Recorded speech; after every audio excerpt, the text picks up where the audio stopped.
नमस्कार मु रत्न मंजरी धरित्री चैनल को आपण मानकु बहुत बहुत स्वागतम। आम्भे माने समस्ते कठिन परिश्रम माध्यम रे घरे एवं बगीचारे फूल फल रोपण करिथाउ, जहा फल रे समय समय रे आम्भे माने आशा रखिथिबा वृक्ष मानक ठारू ठीक भाबरे फूल और फल पाई पारु नाही। आपण माने जानिछंती एहार कारण कोन?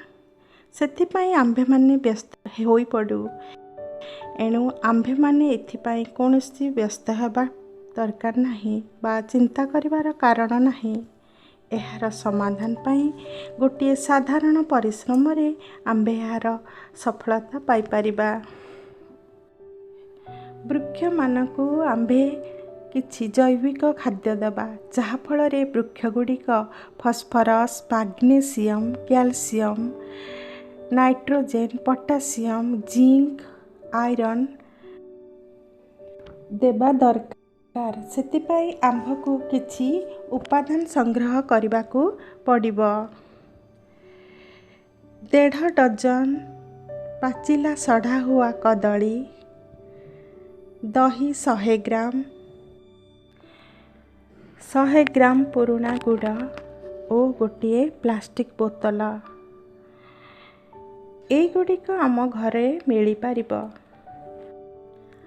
मु वर्तमान कदलीर डिकम्पोस्ट जैविक खाद्य तैयारी करी आपनको देखाउछि।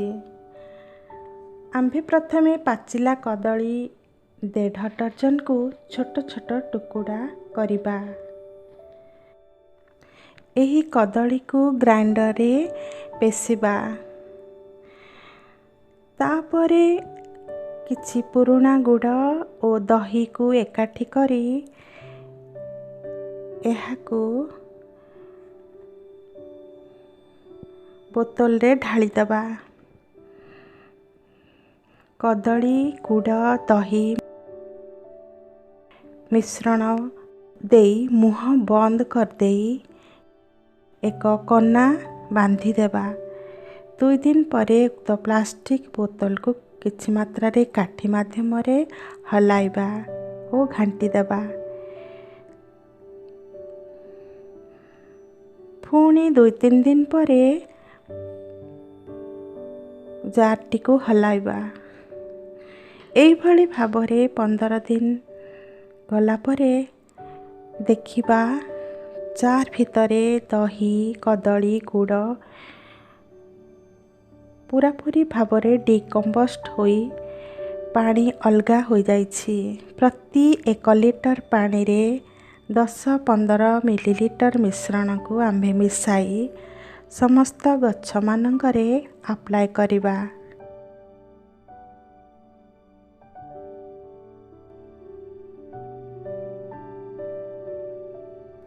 गछर पत्र रे न देई